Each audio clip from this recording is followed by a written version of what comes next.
नमस्कार दोस्तों, स्वागत है आपके अपने YouTube चैनल राजस्थान बेरोजगार छात्र संघ पे। ग्रामीण विकास पंचायती राज विभाग के अधीन जो महात्मा गांधी नरेगा विभाग है, उसने जिला कलेक्टर कार्यक्रम समन्वयक EGS एवं जिला कलेक्टर समस्त राजस्थान को पत्र लिखते हुए 12 सितंबर 2023 के माध्यम से महात्मा गांधी नरेगा में जो लोक विज्ञापन यानी कि पब्लिक एडवर्टाइजमेंट के माध्यम से संविदा आधार पर पूर्व से नियोजित मशीन विथ मैन यानी कि पूर्व जिनका नाम कंप्यूटर ऑपरेटर मय मशीन था, उनको संविदा सेवा नियम 2022 में शामिल करने को लेकर सर्कुलर जारी कर दिया है। आप देख सकते हैं, इन्होंने कहा कि महात्मा गांधी नरेगा योजना अंतर्गत लोक विज्ञापन के माध्यम से चयनित संविदा आधार पर पूर्व से नियोजित मशीन विथ मैन पूर्व पदनाम कंप्यूटर ऑपरेटर मय मशीन को Rajasthan contractual hiring to civil post rules 2022 के तहत डेटा एंट्री असिस्टेंट या असिस्टेंट के रिक्त पदों पर समायोजित करने को लेकर एक पत्र यहाँ पर जारी किया है। साथ ही कार्मिक विभाग की अधिसूचना दिनांक 11 जनवरी 2022 एवं विभागीय पत्र दिनांक 5 जनवरी 2023, 18 जनवरी 2023 और 27 जनवरी 2023 का रेफरेंस यहाँ पर दिया है। इन्होंने कहा है कि 5 जनवरी 2023 द्वारा महात्मा गांधी नरेगा योजना अंतर्गत जो पब्लिक विज्ञापन के माध्यम से चयनित संविदा कर्मचारी उनको संविदा सेवा नियम 2022 के तहत लाए जाने हेतु निर्देश जारी किए गए थे, जिसमें कंप्यूटर ऑपरेटर मय मशीन शामिल नहीं थे। प्रासंगिक अधिसूचना के क्रम में विभागीय प्रस्ताव पर वित्त विभाग द्वारा प्रदत्त सहमति के अनुसरण में महात्मा गांधी नरेगा योजना अंतर्गत ब्लॉक और ग्राम पंचायत स्तर पर पूर्व से संविदा जो लोक विज्ञापन यानी कि पब्लिक एडवर्टाइजमेंट के माध्यम से जिनका चयन हुआ था, जो नियोजित थे मशीन विथ मैन यानी कि अब computer operator man with machine जो थे और जिनका पूर्व पदनाम कंप्यूटर ऑपरेटर मय मशीन था, अब उनको मशीन विथ मैन पर यानी कि डेटा एंट्री असिस्टेंट या असिस्टेंट के पद पर अडोप्शन करने का जो आदेश है जो यहाँ पर जारी कर दिया और साथ ही इसकी जो स्वीकृति है वित्त विभाग द्वारा भी दी गई है।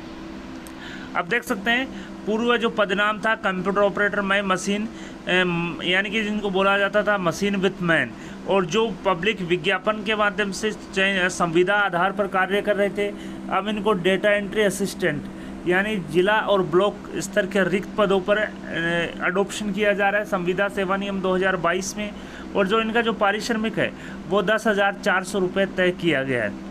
साथ ही इन्होंने कहा कि इन नियमों के अंतर्गत आने से पूर्व किसी कार्मिक को उपरोक्त पारिश्रमिक से अधिक पारिश्रमिक प्राप्त होता है तो उसको अधिक पारिश्रमिक मिलता रहेगा। साथ ही एजेंसी के माध्यम से अथवा जॉब बेसिस पे कार्यरत कार्मिकों को इन नियमों के अंतर्गत नहीं लाया जाएगा। साथ ही संविदा सेवा नियम 2022 के नियम 3 पर उपलब्ध प्रावधानानुसार लोक विज्ञापन के माध्यम से चयनित संविदा कार्मिकों को ही इन नियमों के तहत लाया जाएगा। यानी कि कोई कंप्यूटर ऑपरेटर मय मशीन जो है पब्लिक विज्ञापन के माध्यम से भर्ती नहीं हुआ है तो उसका अडोप्शन नहीं होगा।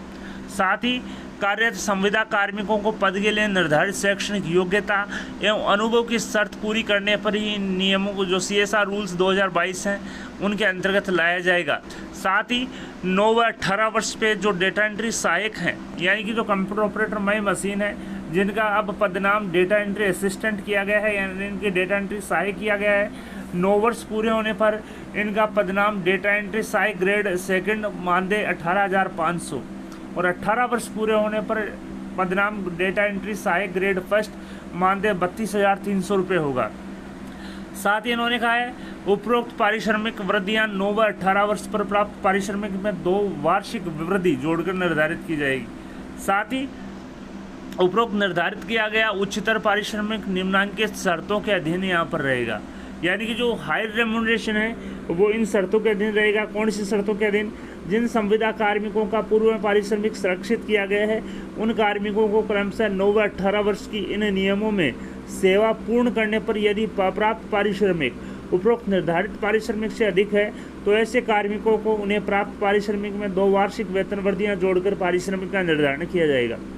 साथ ही जिन कार्मिकों का पूर्व में प्राप्त पारिश्रमिक सुरक्षित किया गया है उनकी 9 व 18 वर्ष पूर्ण करने पर जो नियम हैं उनमें आने की दिनांक से की जाएगी। अर्थात पूर्व में की गई सेवा 9 व 18 वर्ष में शामिल नहीं होगी। ये जो स्वीकृति है वित्त विभाग की ID संख्या 212/300/553 दिनांक 7 अगस्त द्वारा दी गई सहमति के अनुसरण में जारी की गई है। साथ ही इन्होंने कहा है कि कार्मिक विभाग की अधिसूचना दिनांक 11 जनवरी 2022 द्वारा संविदा सेवा नियम 2022 में वित्त नियम अनुभाग विभाग की टिप्पणी दिनांक 13 जनवरी 2023 के क्रम में जो दिनांक 18 जनवरी 2023 को जारी किया गया था, उसमें ऊपरी आयु सीमा, संतान, चरित्र और स्वास्थ्य संबंधी प्रावधानों में शिथिलता दी गई है। यानी कि ऐसे विद्यमान संविदा कर्मचारी जिनकी नियुक्ति राज्य सरकार द्वारा तत्समय निर्धारित आयु सीमा के अंतर्गत की गई है थी, किंतु अब नियम 6 में ऊपरी सीमा से अधिक है, तो यहाँ पर शिथिलता प्रदान की गई है। मेडिकल सर्टिफिकेट और करेक्टर सर्टिफिकेट देने में भी शिथिलता दी गई है। साथ ही 2 से अधिक संतानों होने पर अपात्रता से संबंधित भी शिथिलता यहाँ पर दी गई है। साथ ही इन्होंने कहा कि कार्मिक विभाग की टिप्पणी दिनांक 20 जनवरी 2023 के क्रम में विभाग स्तर पर से जारी पत्र दिनांक 27 जनवरी 2023 के अनुसार महात्मा गांधी नरेगा योजना अंतर्गत कार्यरत संविदा कर्मचारी को संविदा सेवा नियम 2022 के अंतर्गत लाए जाने हेतु रोस्टर पंजिका का संधारण यहाँ पर किया जाएगा। तो दोस्तों यहाँ पर मैं बता दूँ, जो संविदा कर्मचारी CSR रूल्स 2022 के तहत अडॉप्ट हो रहे हैं, उनके लिए रोस्टर पंजिका का भी संधारण किया जाएगा। साथ ही विभागीय आदेश दिनांक 19 दिसंबर 2022 द्वारा जिला स्तर पर जिला कलेक्टर, मुख्य कार्यकारी अधिकारी, अतिरिक्त मुख्य कार्यकारी अधिकारी एवं परियोजना लेखाधिकारी की 3 सदस्यीय गठित कमेटी द्वारा महात्मा गांधी नरेगा योजना अंतर्गत कार्य संविदा कर्मचारियों की पात्रता के संबंध में निर्णय लिया जाएगा और उन्हें DOP की अधिसूचना दिनांक 11 जनवरी 2022 CSR रूल्स 2022 के तहत चयन करके उनको नियुक्ति पत्र जो है रूल 12 में जारी किए जाएंगे।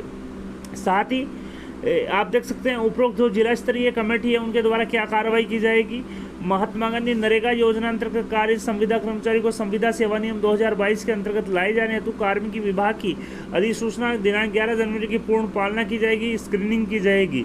साथ ही लोक विज्ञापन के माध्यम से यानी कि पब्लिक एडवर्टाइजमेंट के माध्यम से जो चयनित संविदा कर्मचारी हैं उन्हीं को इन नियमों के अंतर्गत लाया जाएगा। यानी कि जिन संविदा कर्मचारी की भर्ती पब्लिक एडवर्टाइजमेंट के माध्यम से नहीं हुई है उनको इन नियमों के अंतर्गत नहीं लाया जाएगा। साथ ही स्क्रीनिंग उपरांत पात्र संविदा कार्मिकों को कार्मिक विभाग की अधिसूचना दिनांक 11 जनवरी 2022 नियम 12 में नियुक्ति आदेश जारी करेंगे। साथ ही विभाग द्वारा डेटा एंट्री असिस्टेंट की जो निर्धारित शैक्षणिक योग्यता है वो परिशिष्ट 1 पर संलग्न की गई है। साथ ही समय समय पर जारी कार्मिक और वित्त विभाग द्वारा जारी जो नियम है आदेश है वो प्रभावी यहाँ पर होंगे। इसके अलावा आप देख सकते हैं इन्होंने कहा कि महात्मा गांधी नरेगा योजना अंतर्गत पूर्व से संविदा पर नियोजित मशीन विथ मैन, पूर्व जो पदनाम कंप्यूटर ऑपरेटर मई मशीन है, लोक विज्ञापन के माध्यम से चयनित संविदा आधार पर जो कार्मिक है उन्हीं को संविदा सेवा नियम 2022 के तहत डेटा एंट्री असिस्टेंट या डेटा एंट्री सहायक के रिक्त पदों पर लाए जाने के हेतु उपरोक्त प्रक्रिया अपनाई जाकर 7 दिवस के भीतर में पात्र कार्मिकों को रूल 12 में नियुक्ति पत्र जारी किए जाएंगे। तो दोस्तों जो अभ्यर्थी जो पात्र हैं उन्हीं को इन नियमों के तहत लाया जाएगा। साथ ही जो नियुक्ति आदेश की जो प्रति है वो राज्य मुख्यालय को भी भिजवाई जाएगी। आयुक्त सीमांकित स्टूडेंट जो डिजिटली साइन से लेटर यहाँ पर जारी किया गया है। तो मैं बता दूं जो कंप्यूटर ऑपरेटर मई मशीन है जिनका चयन पब्लिक एडवर्टाइजमेंट के माध्यम से हुआ है केवल और केवल उन्हीं को अडॉप्ट किया जाएगा राजस्थान संविदा सेवा नियम 2022 में। यानी कि जिनका चयन पब्लिक विज्ञापन के माध्यम से नहीं हुआ है उनका चयन नहीं किया जाएगा। साथ ही मैं बता दूं कंप्यूटर ऑपरेटर मई मशीन विथ मैन है, अब उनका पदनाम डेटा एंट्री असिस्टेंट होगा। मानदेय 10,400 रुपये रखा गया है। जिला ब्लॉक स्तर पर ये कार्मिक लगेंगे। साथ ही 9 व 18 वर्ष पूरे होने पर 18,500 और 32,300 रुपये का पारिश्रमिक दिया जाएगा। साथ ही आप देख सकते हैं 7 दिवस में ये कार्रवाई की जाएगी। और यहाँ पर डेटा एंट्री असिस्टेंट की जो योग्यता है मान्यता प्राप्त विश्वविद्यालय से स्नातक हैं आप, तथा अंग्रेजी एवं हिंदी में टंकण में दक्षता है और आपके पास कंप्यूटर संबंधी ज्ञान है तो आप डेटा एंट्री असिस्टेंट में अडॉप्ट यहाँ पर होंगे। तो दोस्तों पूरा जो बायोडाटा है वो यहाँ पर डिजिटली साइनों से जारी किया है। तो मैं बता दूँ डेटा एंट्री असिस्टेंट की जो योग्यता है ग्रेजुएशन प्लस हिंदी व अंग्रेजी में टाइपिंग में एफिशिएंसी है, कंप्यूटर संबंधी ज्ञान है तो आपका अडोप्शन यहाँ पर किया जाएगा। मानदेय 10,400 रुपये दिया जाएगा। डेटा एंट्री सहाय के असिस्टेंट के रूप में आपका जो संविदा सेवा नियम 2022 में चयन किया जाएगा। 9 व 18 वर्ष पूरे होने पर 18,500 और 32,300 रुपये का मानदेय का भुगतान किया जाएगा। यानी कि जो कंप्यूटर ऑपरेटर में मशीन है जो पब्लिक विज्ञापन के माध्यम से चयनित हुए हैं उन्हीं को इन नियमों के तहत लाया जाएगा। वीडियो पसंद आए तो अपने दोस्तों के साथ लाइक और शेयर करना न भूलें। आपकी अपने यूट्यूब चैनल राजस्थान बेरोजगार छात्र संघ को सब्सक्राइब करें। धन्यवाद दोस्तों।